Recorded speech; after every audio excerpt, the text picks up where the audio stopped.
To the pavilion. Your tour guides Ty and Ethan will join you there shortly.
Half-mile in the cave and going down and back up about 180 feet. So it can be considered slightly strenuous at times. It's quite a hike in some of the areas.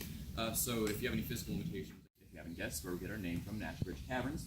If you notice, it sort of splits the sinkhole in two. We've got this section we're in right over here, and there's another one past the Natural Bridge. And we know that these two parts, they collapsed at different times. So the area we're in right now, this collapsed around 8,000 years ago to create this little depression in the ground. And so it would have left a nice shelf back there, which would have been a good shelter. Now, we know that it's a good shelter because we did an archaeological dig in 2003, and we found evidence that Native Americans may have traveled through here at one point. They don't really think they lived in this area, just sort of like they were passing through. Would have been a good shelter because, you know, it's got a good shelf back there, so they could, you know, set up some fires, make some trading, and do whatever stuff like that. But until around 5,000 years ago, so about 3,000 years after this part collapsed, that portion also collapsed, leaving behind the Natural Bridge, which we have here today. Now, this area has been known about as early as the early 1900s by local ranch owners, and it was even explored at some points as early as 1938. But the cavern itself wasn't really found until 1960. Now, before that, in 1950, we have what are known as grottos, which are cave exploration clubs, sort of, I mean, most of them you'll find in colleges. And so there was a grotto from the University of Texas at Austin. They came out to this area and they explored one or two of the passageways that we're about to be walking through. So they found the first little bit of the cavern, but they didn't really discover it. Until about 10 years later, we had a group from St. Mary's. So St. Mary's University is from San Antonio around here. And they were in the town of Bracken, which is just a couple miles from here, and they were looking for any other caverns they could come across that they might be able to explore. To which everyone in the area, they've been saying, oh, check out Miss Heideman's ranch, which the original landowner of the area was Miss Heideman. And as she had the University of Texas at Austin come out here to explore the area, and they told her that they didn't really find any caves down here, she didn't really want to let anyone onto her property to look in the caves, because for all she knew, there was nothing down here. So it took quite a while for our group from St. Mary's to actually be able to come down here. It took a lot of trying and asking at her door, and eventually she caved in and allowed them to come into the cavern itself. And so she granted them 4 trips down the area. Now, the first 3 of these trips they took in 1960, they didn't really find much, just a couple passageways that UT found, but nothing really else. Until March 27th, 1960, they came across a passageway that eventually led to 2 miles of cavern, now known as the Discovery Cavern. Now, we're going to be going into the cavern, and it's going to be fairly dark as it's a lantern tour, so again, all the lights are going to be off. This to actually go through. So I said before how we had a range known for just rangers that came out of this area before the original explorers. Now we actually have some graffiti we can see in this room. Follow me down here, you can see on this part of the wall right here, it looks like a name, so it's S. Laguna, 1938. So another one right over there says R. Marbach. There's a lot of other ones here. This one we don't really know what it says. It's a little hard to read, so you think it could be an address or something like that. But just a little bit of evidence that, you know, we weren't the first ones that came into this part of the cavern. Now, if I follow me down this way, we can actually sort of see the original entranceway to the rest of the cavern. It was a lot smaller of a space. So we're going to see it a little better as we go on. It's kind of hard to see from this angle, so we'll see it on the way down. But down past this area is the Discovery Crawlway. Now, back there, there's a lot of little crawlways. We call it the Discovery Entrance. Actually, like think of it sort of like an elevator shaft. You have one little entranceway, but there are a lot of other passageways that go throughout it. So they didn't find the passageway that led to the rest of the cavern until their 4th trip. So on their first trip, they came across what's known as the South Fault, which was a little crawlway that went under the floor here, couple hundred feet south that way, just really small crawl space. They had to crawl through the crawl space. But you might see that these sort of formations over here, towards the right side of the room, they'll maybe sort of like the tops of trees, maybe a tree canopy. We've got some nice tree trunks over here with those large formations back there. When the explorers first came in here, they thought that this area looked sort of like a forest. So this area is known as Sherwood Forest, and the name comes from the tale of Robin Hood. Now, this is because one of our explorers, he wasn't a geologist, he was actually an English major, Preston Nodell, found so far in the cavern. So they're really excited. You know, they hadn't really found any other caves of that size throughout Texas. And has anyone here ever been to Carlsbad Caverns or heard of it? So if you haven't heard of it, it's a very large cavern system in New Mexico, probably the largest one in North America. And so they were very excited and they wanted to know if it would compare. So Joe Cantu, one of their fourth explorer, which is actually his first time in exploring a cavern in and of itself. He had already been to Carlsbad Caverns, which was developed, so he was just sort of a tourist at one point.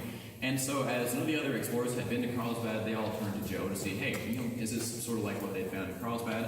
Which, to be honest, he said it wasn't really. You know, there's a fairly large room and some pretty nice formations, but Carlsbad is very, very large. There are rooms in it that are literally miles across. So they thought that this was still a very nice cavern. They were still very excited. They'd found this whole cavern themselves. They weren't really deterred that it wasn't exactly the same as Carlsbad. Now, the next little area we're going to be passing over is quite a lot different than the original path the explorers took. So you might be able to see back here, there's sort of a drop off. They go down into Purgatory Creek, and there is a lot of mud down there. It's sometimes between 2 to 7 feet thick, so there's a lot of mud. And so when they're down in Purgatory Creek, they didn't really know whether the cavern was going to keep going deeper or keep going up, so they thought that Purgatory was a good name, so sort of in between, they didn't really know what was going to happen next. And that's one that's very thick down there. You can imagine just wading through mud about really planning on going on a big expedition. You know, they only found a few crawlways, so they weren't expecting a large cavern like this. So they were very, very unprepared. They didn't have any ropes with them, they just brought a few snacks, but nothing really substantial with them. So this is when they decided to take a large break here. So this is known as the conference room because this is where they sort of chilled out and tried to see if they had a plan going forward. To which they decided that, you know, if they didn't keep going up to the cavern, what if someone else came out here and found the rest of the cavern themselves? So as they were very keen on finding the rest of the cavern, they decided to keep going on. They were probably about 4 hours into their expedition right now, and you know, people on the surface were a little nervous because they had no idea that the other people were down here. They didn't really know how far they were going into the cavern, that there was even the cavern itself. So even though it might not have been the best decision because they only had a little bit of snacks, they didn't really know where the rest of the cavern was going, they decided to keep going up. Now, right here we're going to the second largest room in the cavern, it's called the radial involved.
Over here, towards the far left, we've got the first of these formations here, known as the Watchtower. This is the tallest column in the cavern. It goes 50 feet from the ceiling all the way down to the floor, and is around 8 feet thick. Now, here towards the middle, we've got But as they were college kids and sort of wanted to mess around, they also played with the echoes down there. You might be able to hear most of the acoustics in the cavern are pretty interesting, especially down there because there aren't really any formations. The geology is a little different in this area. Water can't get into that area as well, so it doesn't really make the formations around there. It's mostly just mud. And so they decided to sort of play around there, take another little break down there, because again, they've been in here for a couple hours.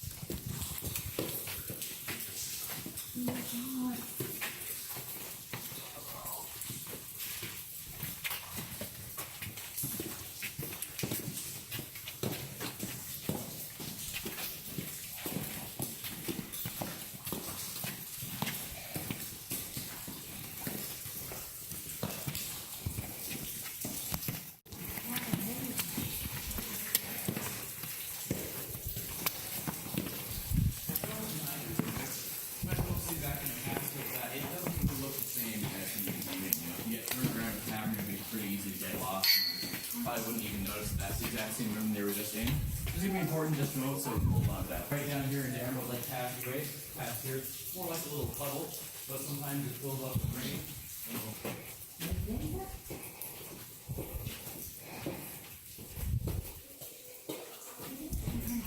I mean, the temperature of the cavern is always left alone and stay the same, but if we get a lot of people coming in here, get a little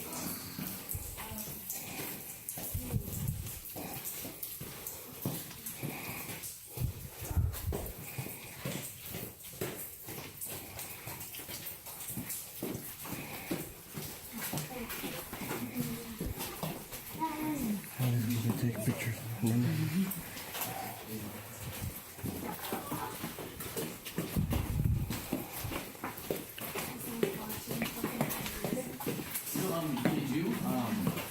the other cavern hidden past this one, there are a few ongoing experiments. Most of them are just trying to test to see how quickly formation actually grow.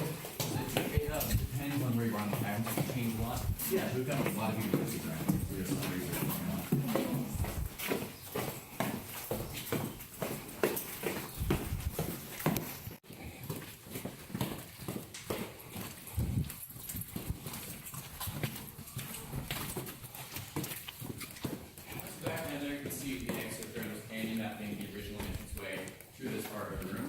Now, looking back towards the passageway we were just in, look back here, you might be able to notice that there's sort of a shadow back there.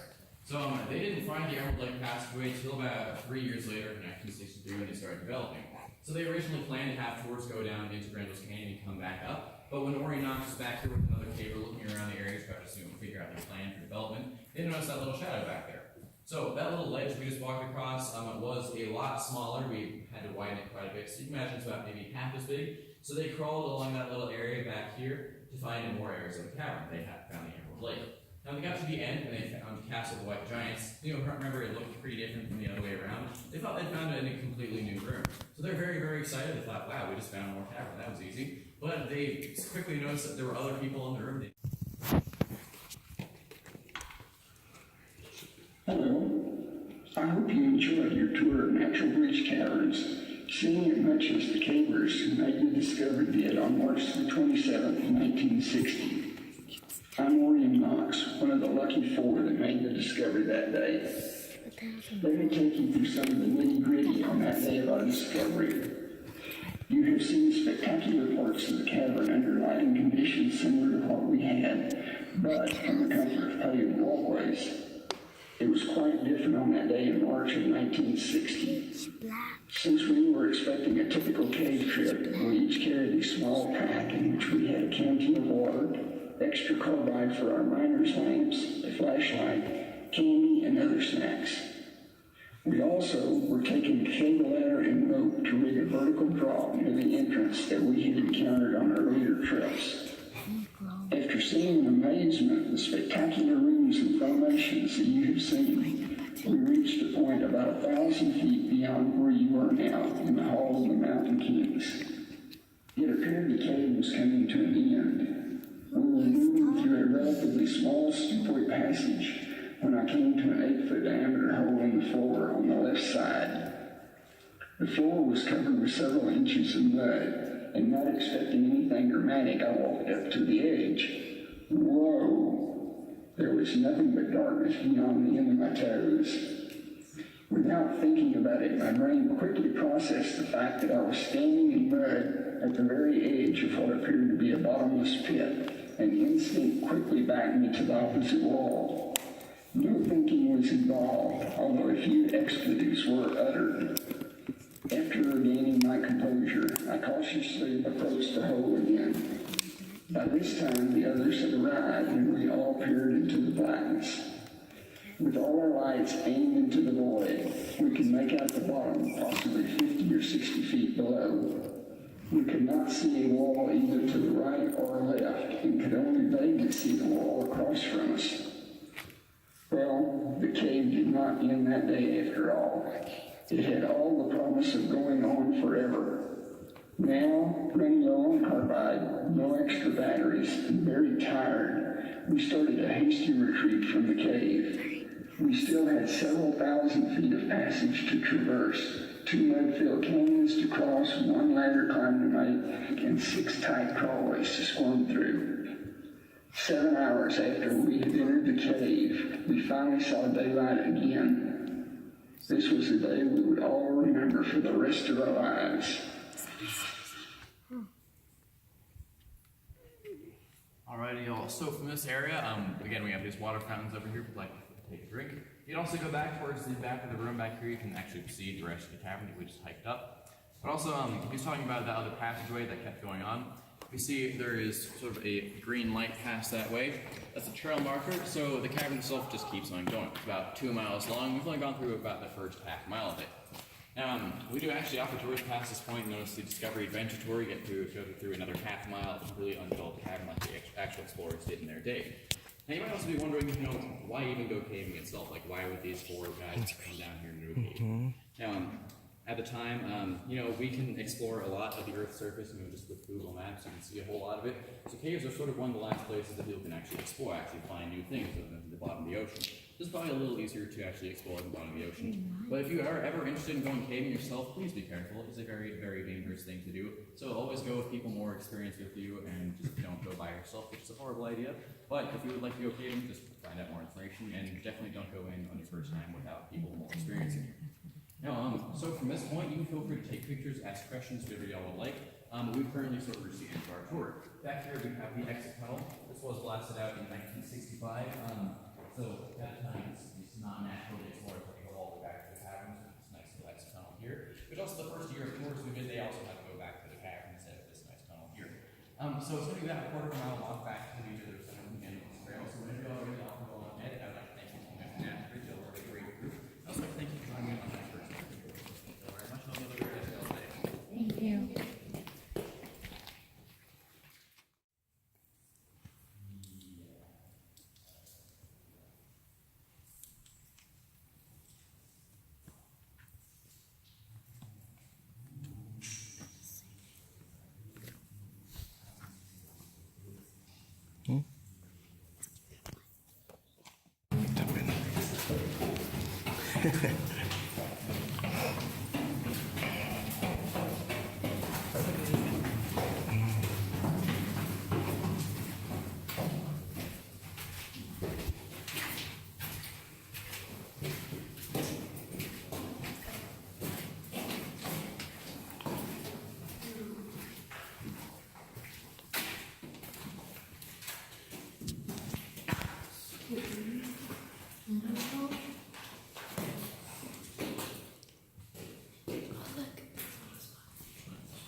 Wow, it's pretty heavy.